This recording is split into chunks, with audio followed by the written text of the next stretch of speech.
Welcome to the Baseface Network.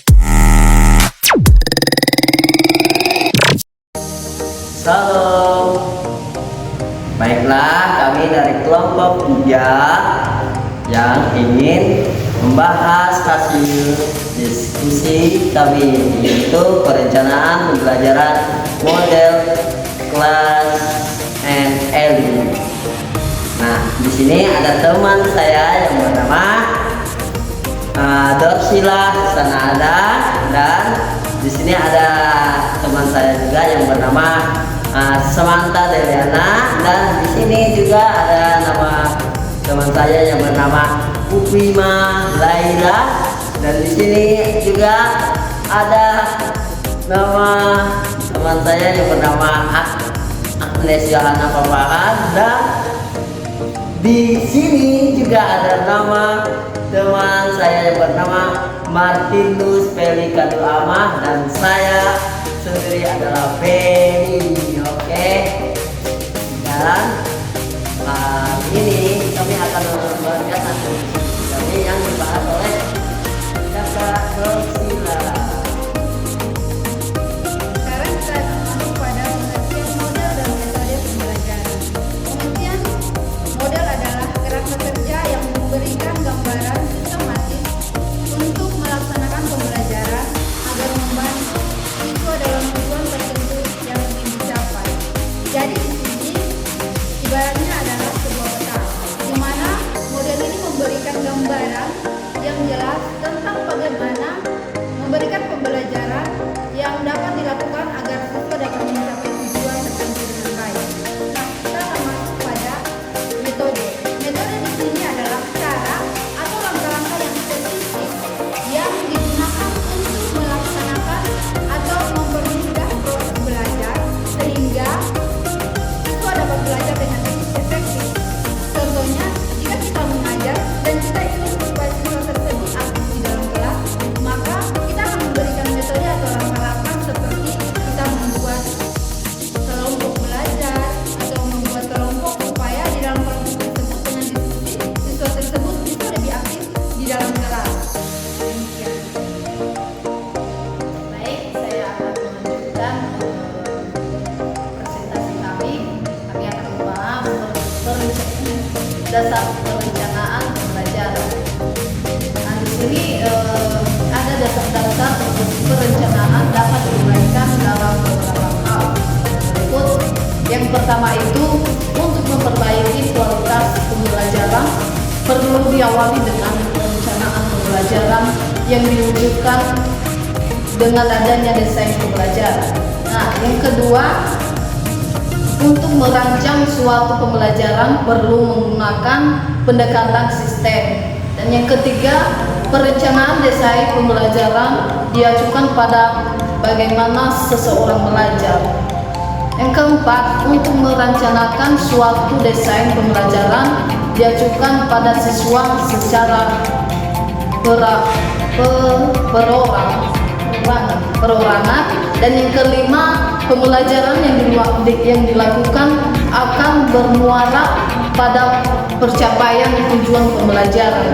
Dalam hal ini juga akan ada tujuan langsung pembelajaran dan tujuan pengiring dari pembelajaran. Dan yang keenam, sasaran akhir dari perencanaan desain pembelajaran adalah mudahnya siswa untuk belajar. Dan yang ketujuh, perencanaan pembelajaran harus melibatkan semua variabel pembelajaran. Dan yang kedelapan adalah inti dari perencanaan pembelajaran adalah menemukan metode yang optimal untuk mencapai tujuan. Kelas dan Eli mendesain sebuah model pembelajaran yang cocok digunakan untuk segala kalangan, termasuk pendidikan tingkat tinggi, karena di dalamnya terdapat penentuan strategi yang cocok digunakan oleh pendidik dalam menerima materi yang disampaikan. Nah, pada saat ini kita akan masuk dalam 10 unsur yang terdapat dalam model pembelajaran dengan Gerlach dan Eli. Yang pertama yang harus diperhatikan ialah menentukan tujuannya. Tujuan yang dirumuskan itu dalam bentuk kemampuan itu harus sesuai dengan jenjang tertentu. Jadi di sini kita harus mengerti ketika kita menentukan tujuan, kita harus paham bahwa jenjang yang kita ajar itu apakah dia dalam sekolah menengah atau pendidikan tingkat tinggi. Yang kedua adalah menentukan isi materi. Isi materi memang berbeda-beda sesuai dengan bidang studi, sekolah, dan kelasnya. Tapi yang perlu diperhatikan adalah semua harus sesuai dengan tujuan yang hendak dicapai. Nah, yang ketiga yaitu menurut kemampuan awal. Kemampuan awal ditentukan dari tes awal, supaya guru menyiapkan dosis pelajaran yang tepat. Artinya tidak ada yang terlalu sukar dan juga tidak ada yang terlalu mudah. Yang keempat ialah menentukan teknik dan strategi. Pendidik harus menentukan cara untuk mencapai satu tujuan. Dan yang kelima itu namanya pengelompokan belajar. Setelah menentukan pendekatan dan metode, pendidik harus membuat kelompok agar proses belajarnya bisa efektif dan juga kondusif, dan siswa juga mendengarkan ceramah dalam ruang yang lebih luas. Nah, yang keenam, pembagian waktu. Pembagian kelompok akan memaksa seorang pendidik dalam memikirkan penggunaan waktu itu supaya bisa berjalan dengan baik.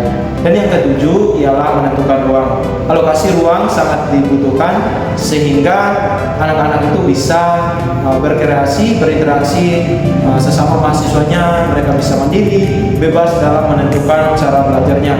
Jadi dalam lingkungan-lingkungan yang tersedia, bisa kita tidak hanya belajar di ruang kelas, tapi juga bisa belajar di ruang kelas untuk bisa membawa mereka mengerti suasana yang ada. Dengan cara demikian, mereka bisa lebih paham dengan materi yang disampaikan. Yang kedelapan adalah memilih media.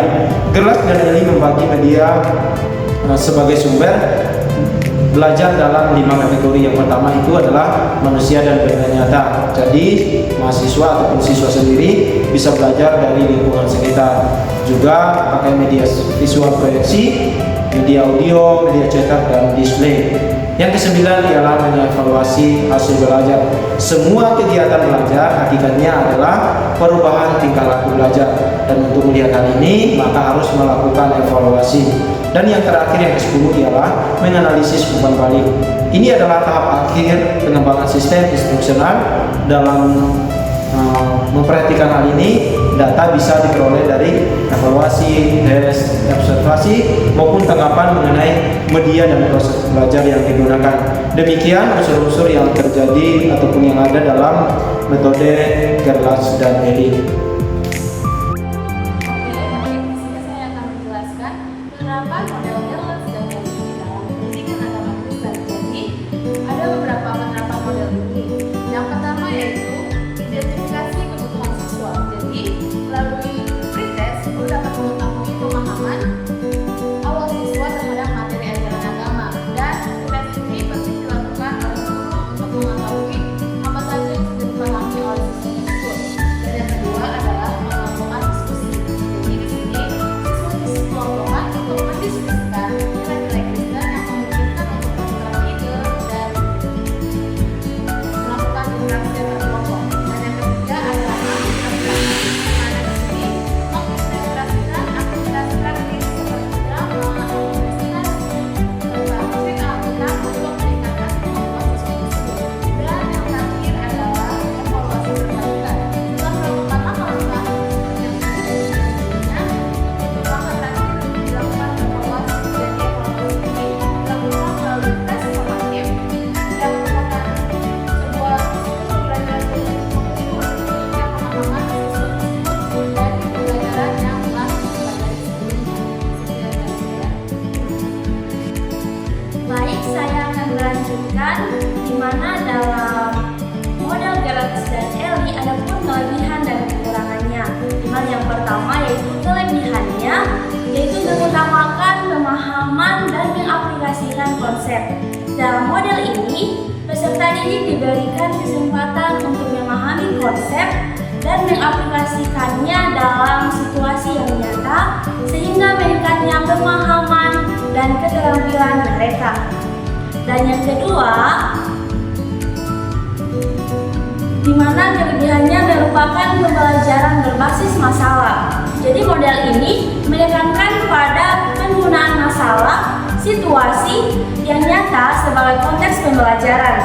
Dengan cara ini, peserta didik dapat mengembangkan keterampilan berpikir kritis dan problem solving yang diperlukan dalam kehidupan nyata.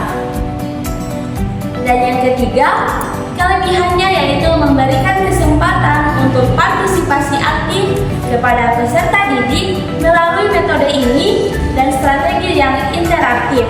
Peserta didik diberikan kesempatan untuk bertanya, berdiskusi, dan beradaptasi secara aktif dalam kegiatan pembelajaran. Hal ini dapat meningkatkan motivasi dan minat belajar peserta didik.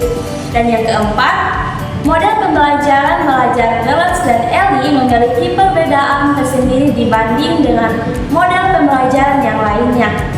Perbedaan yang paling kentara adalah diadakannya flash test atau tes awal sebelum kegiatan belajar mengajar dilaksanakan, sedangkan dalam model Gerlach dan Ellie, flash test merupakan tahapan yang cukup dipandang penting karena guru belum mengenal karakteristik siswa. Dan yang terakhir, yang kelima, model pembelajaran Gerlach dan Ellie sangat teliti sekali dalam melaksanakan atau merencanakan pembelajaran, terbukti dengan diadakannya tahapan pengelompokan belajar, penghitungan pembagian waktu, serta pengaturan ruangan belajar. Dan berikutnya, selain kelebihan ada pun kekurangan dari materi Gerlach dan Ellie, yaitu yang pertama, model pembelajaran Gerlach dan Ellie memiliki sedikit kekurangan, diantaranya adalah tidak adanya tahapan pengenalan karakteristik siswa, sehingga sedikitnya akan membuat guru kewalahan dalam menganalisis kebutuhan belajar siswa selama proses pembelajaran. Baik, demikian dari kelebihan dan kelemahan dari teori Gerlach dan Ellie. Kiranya teman-teman, baik ibu dosen boleh mengerti. Sekian dan terima kasih. Demikianlah dari kelompok kami dan kami mengucapkan terima kasih. Salam, Tuhan Yesus memberkati.